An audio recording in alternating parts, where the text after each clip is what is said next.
12-13 वर्षकी भर्खरकी कलिली चेली कसरी एक्लै वृन्दावनमा आइन् होली। बाटोमा अनेक किसिमका सङ्कटहरूको सामना गरेर पैदल यात्रा गरेर त्यतिको लामो बाटो कसरी तय गरेर वृन्दावन धाम आइन् होली। कारण के थियो वृन्दावन धाम आउनको लागि घर छोडेर? त प्रिय भक्त महानुभाव, एउटा सुन्दर कथा यहाँहरूलाई सुनाउन चाहन्छु। यो वास्तविक घटना हो।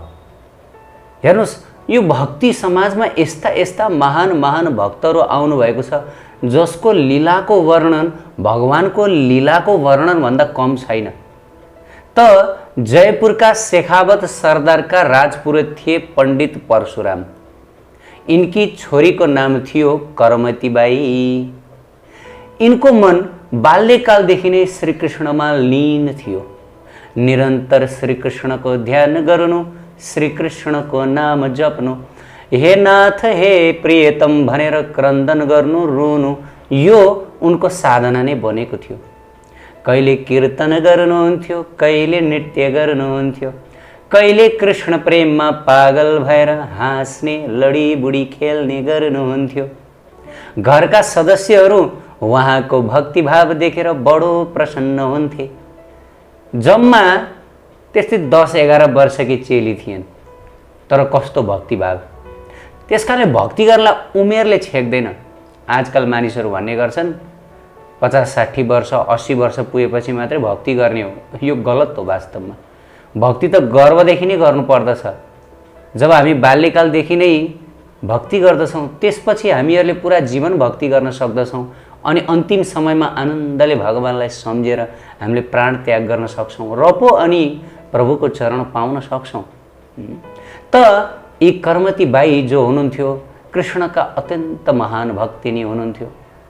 बिहे गर्ने इच्छा थिएन, तर पनि लाजले मनको कुरो खोलिनन्।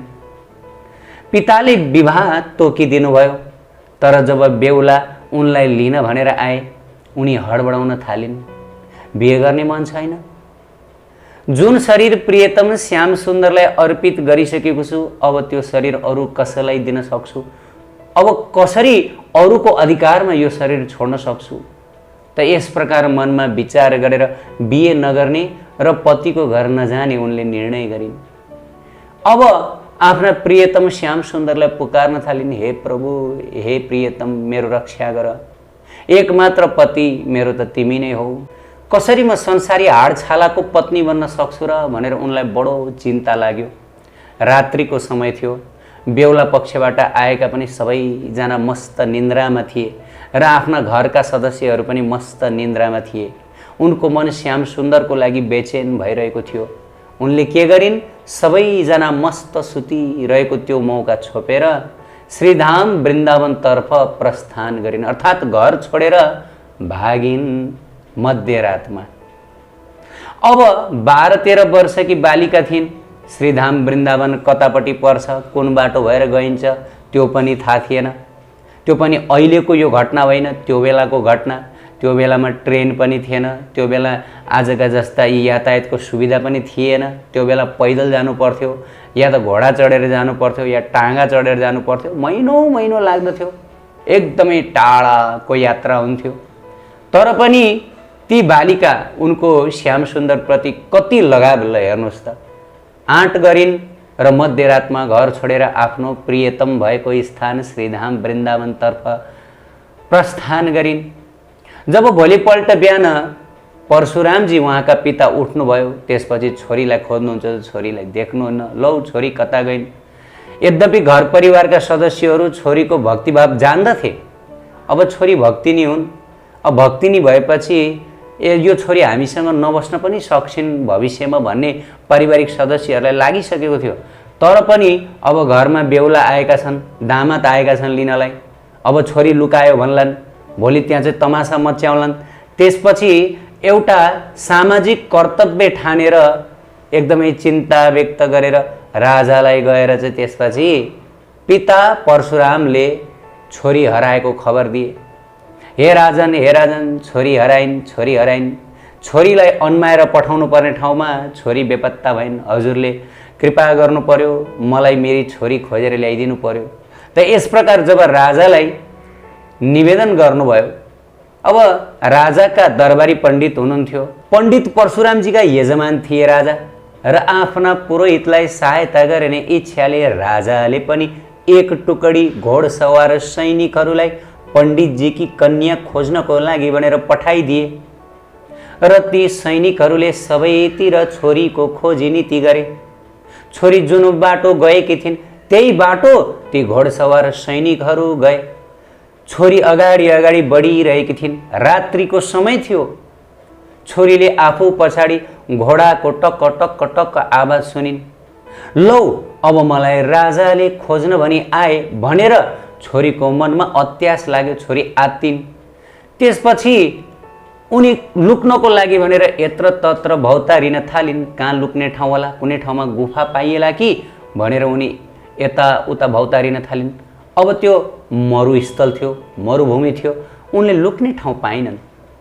तर पनि श्रीकृष्णको कृपा हेरौँ कसरी हुन्छ। कस्तो भयो श्रीकृष्णको कृपा। त्यही नजिकै एउटा विशाल ऊँट मरेको थियो र रात्रिको समयमा स्यालले त्यो ऊँटको पेटलाई खाएको थियो र त्यो ऊँटको पेट खोक्रो भएको थियो र कर्मती बाई अब त्यही ऊँटको त्यो जुन पेट नभएको भाग छ, खोक्रो भाग, त्यही लुकिन् भित्र र त्यो एकदमै गन्धयुक्त थियो मरेको ऊँट। अनि त्यो पेट भर्खरै स्यालहरूले लुछेर लगेको। निश्चित रूपले गनाउँछ नि, होइन? एकदमै दुर्गन्धित थियो। तर पनि संसार रूपी दुर्गन्ध भन्दा त त्यहाँभित्रको दुर्गन्ध उनलाई सुगन्धित लाग्न थाल्यो। यस प्रकार कर्मैती बाई 3 दिनसम्म त्यो ऊँटको पेटभित्रै बसिन्। खानु पनि छैन, पिउनु पनि छैन, केवल आफ्नो श्याम सुन्दरको नाम रटेर बसिन्। त्यसपछि सैनिकहरूले खोज तलास गरे। अन्तिममा पाउन नसकेपछि, नभेट्टाएपछि उनीहरू निराश भएर राज्यमा फर्किए। त्यसपछि कर्मैती बाई 4थो दिनमा त्यो ऊँटको पेटबाट निस्किएर अब सरासर श्रीधाम वृन्दावनतर्फ अगाडि बढिन्। मनमा आशा थियो, हर्षित भइन् आफ्ना प्रियतम भगवान श्याम सुन्दरको मुखमण्डललाई सम्झिँदै नाम कीर्तन गर्दै गर्दै आहा आहा अब म वृन्दावन जाँदैछु, अब म मेरो प्रिय श्याम सुन्दरको दर्शन गर्नेछु, उनीसँगै बस्नेछु भनेर खुसीले नाच्दै नाच्दै श्रीधाम वृन्दावनतर्फ आइन्। र नभन्दा नभन्दै हे प्रभु, जसको लक्ष्य, जसको मार्ग श्याम सुन्दर हुनुहुन्छ, मार्गले खोज्दै खोज्दै उसलाई आउँछ, उसले मार्ग खोज्नु पर्दैन। भयो त्यही। भलै 10-11 वर्षकी बच्ची थिइन्, तर पनि मार्गले डोड्याउँदै डोड्याउँदै आफै श्रीधाम वृन्दावनसम्म ल्याइदियो। त जब श्रीधाम वृन्दावनमा आइन् त्यसपछि त आनन्दको सागरमा डुब्न थालिन्। अरे खुसीको कुनै सीमा थिएन। जीवन धन्य भयो, जीवन धन्य भयो, जीवन धन्य भयो भनेर बडो आनन्दले गदगद भइन्। त्यसपछि ब्रह्मकुण्डको तीरमा साध्वी भेष धारण गरेर निरन्तर श्याम सुन्दरको नाम जप गर्न थालिन्। उता पिता पण्डित परशुरामजी आफ्नो छोरीको बिरहले अत्यन्त दुखित हुनुभयो। सपरिवार अब छोरी नभएपछि रुन थाल्नुभयो, पीर मान्न थाल्नुभयो। पण्डित परशुरामजी अब आफ्नो छोरीको खोजी गर्नको लागि भनेर श्रीधाम वृन्दावनमा आउनुभयो। श्रीधाम वृन्दावनमा सबैतिर छोरीको खोजी गर्नुभयो, कतै पनि भेट्न सक्नु भएन। अनि श्रीकृष्णकै कृपावश उहाँ छोरी भएको स्थानमा आउनुभयो र एउटा ठुलो रुखमा चढेर कहीँ कतै छोरीलाई देख्छु कि भनेर यसो हेर्नुभयो। हेर्दा उहाँको आँखा एउटी बैरागिनीमाथि पुग्यो। को रहेछन् यी बैरागिनी, हुन सक्छ मेरी छोरी हुन् कि भनेर चाहिँ ती बैरागिनीको नजिक जानुभयो। बैरागी भेष धारण गर्नुभएकी, साध्वी भेषमा, माला हातमा लिनुभएकी, तिलक धारण गरेकी, कण्ठीमाला, तुलसी कण्ठीमाला धारण गरेकी। जब यी साध्वीलाई पण्डित परशुरामजीले देख्नुभयो, उहाँलाई गाह्रो परेन कि यी त मेरी छोरी हुन् भनेर पत्ता लगाउनको लागि। चिन्नुभयो आफ्नी छोरीलाई। हे छोरी, तिम्रो के हालत भयो? छोरी, तिमी त आफ्ना बाबा आमाको काखमा खेलेर रमाउनु पर्ने उमेर हो। यो उमेरमा तिमीले साध्वी भेष धारण गर्यौ, तिमीले यस्तो कठोर मार्ग रोज्यौ। हे छोरी। त छोरीले भनिन्, पिता यो कठोर मार्ग होइन, यो त आनन्दको मार्ग हो, यो त प्रेमको मार्ग हो। हे पिता, म त आनन्दित छु, मलाई एकदमै एकदमै आनन्द छ पिता भनेर छोरीले यस प्रकार आफ्नो अनुभव व्यक्त गरिन्। पिता खुसी हुनुहुन्थ्यो। भलै छोरीको त्यो रूप रंग देखेर पितालाई बडो दुःख लाग्यो। कुन चाहिँ पितालाई सुख लाग्छ? लाग्दैन नि, भौतिक दृष्टिले त सुख लाग्दैन। तर पनि भित्रभित्र भने पिता खुसी हुनुहुन्थ्यो छोरी यति महान भक्त हुनुभएको देखेर। त पिता 2-4 घन्टा त्यहीँ बस्नुभयो, छोरीलाई फकाइ फुलाइ गर्नुभयो। छोरी ठिक छ, तिमी भक्ति गर, तिमी नाम जप, हामीलाई पनि भक्ति गर्न सिकाऊ, घरमा हिँड, घरैमा म तिमीलाई सबै वातावरण मिलाइदिन्छु भनेर यस प्रकार पिताले छोरीलाई भन्नुभयो। त छोरीले भन्नुभयो, हे पिताश्री, अब जो एकपटक श्रीधाम वृन्दावनमा आइसकेको छ ऊ कसरी फर्किन सक्छ संसारमा? म फर्किन चाहन्न पिता। अनि त्यसमा पनि म त ब्रजराज कुमारको प्रेममा डुबेर मरिसकेको छु। अब यो लासलाई घरमा लिएर गएर हजुरले के गर्नुहुन्छ पिताश्री? त्यसकारणले गर्दा अब यो लासलाई यहीँ छोडिदिई बक्सियोस्, ब्रजराज कुमारको प्रेममै डुब्न दिनुहोस् पिता भनेर छोरीले भनिन्। त्यसपछि आँखाभरि आँसु लिएर आफ्नी छोरीलाई अँगालो हालेर त्यसपछि पण्डित परशुरामजी छोरीलाई वृन्दावनमै विदा गरेर घर फर्किए। अनि सारा परिवारले सोधे, किन छोरीलाई ल्याउनु भएन, छोरीलाई भेट्नु भएन कि क्या हो? त्यसपछि उनले सबै वृत्तान्त सुनाए। छोरीको भक्तिभाव यस्तो छ, छोरी वृन्दावन छोडेर आउन चाहन्न। अब के गर्ने? अब भगवानको भरोसा, श्याम सुन्दरको भरोसा, छोरीको रक्षा गर्नुहोस्, छोरीलाई कहिले कुनै किसिमको आपत विपत नआओस् भनेर प्रार्थना गरेर आएँ भनेर यस प्रकार पारिवारिक सदस्यहरूलाई भन्नुभयो। अनि यो कुरो राजा समक्ष पुग्यो कि आफ्ना पुरोहितका छोरी यति महान भक्त हुनुहुँदो रहेछ। त्यसपछि राजा ती छोरीसँग भेट्नको लागि भनेर ब्रह्मकुण्डमा आउनुभयो अनि वृन्दावन आउनुभयो। राजाले पनि आफ्नी पुरोहितकी छोरीलाई एकदमै अनुरोध गरे, हे छोरी, तिम्रो यो उमेर एक्लै बस्ने उमेर होइन, तिमी बाबाको घरमा गएर बस, बाबाले सबै व्यवस्था तिमीलाई गरिदिनुहुन्छ, तिम्रो विवाह गराइदिनुहुन्न, जाऊ छोरी तिमी घर फर्क भनेर छोरीलाई यस प्रकार राजाले पनि गएर निवेदन गरे। त छोरीले मानिन, होइन महाराज, म यहीँ बस्छु, यहीँ सन्तुष्ट छु, म मेरो श्याम सुन्दरको नाम जपेर बसिरहेको छु, श्याम सुन्दरले मेरो रक्षा गर्नु भइहाल्छ नि भनेर यस प्रकार छोरीले राजालाई उपदेश दिन थालिन्। छोरीको यो भक्तिभाव देखेर राजाको मन पनि बदलियो।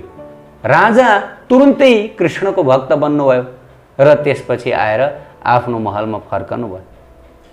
त प्रिय भक्त महानुभाव, यस्ता महान महान भक्तहरू यो भारतवर्षमा आउनुभयो जसले आफ्नो भक्ति र प्रेमले आफ्नो नाम स्वर्ण अक्षरमा लेख्नु भएको छ।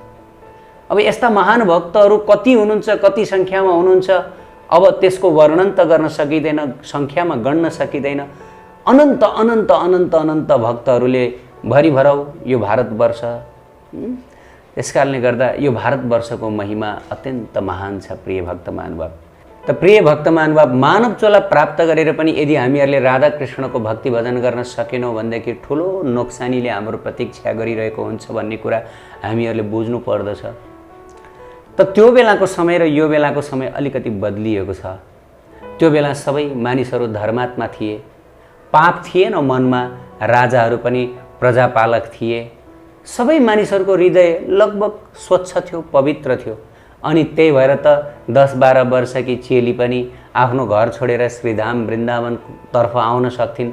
मार्गमा उनलाई कुनै किसिमको अवरोध हुँदैन थियो, कुनै दुष्ट बुद्धि अथवा दुष्ट दृष्टिले आक्रमण गर्दैन थियो। अब आजकल अहिलेको समय हुने हो भने यदि 12-13 वर्षकी यस्ती चेली वृन्दावन धाममा आउन खोज्छिन् भने त उनलाई बाटोमा धेरै सङ्कटको सामना गर्नुपर्छ। किन भन्दा मान्छेको मनमा पाप छ, मान्छेको मनमा धेरै किसिमको गन्ध छ, हैन?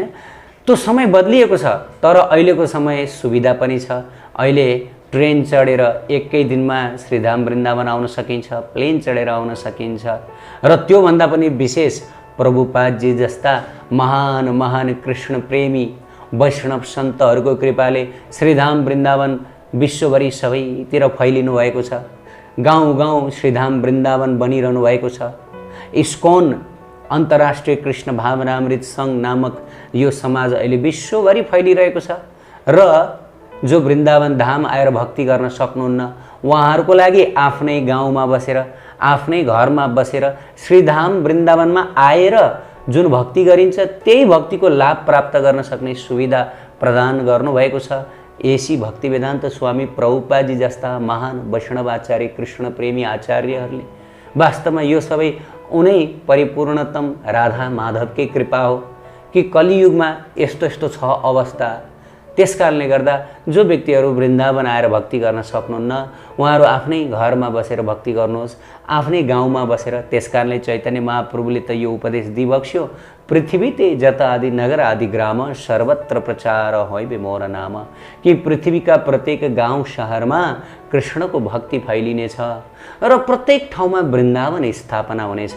अमेरिकामा शुद्ध न्यू वृन्दावन भनेर स्थापना भएको छ। जस्तो यहाँ वृन्दावनमा वातावरण हुन्छ त्यही वातावरण त्यहाँ। वास्तवमा वृन्दावन भनेको के हो?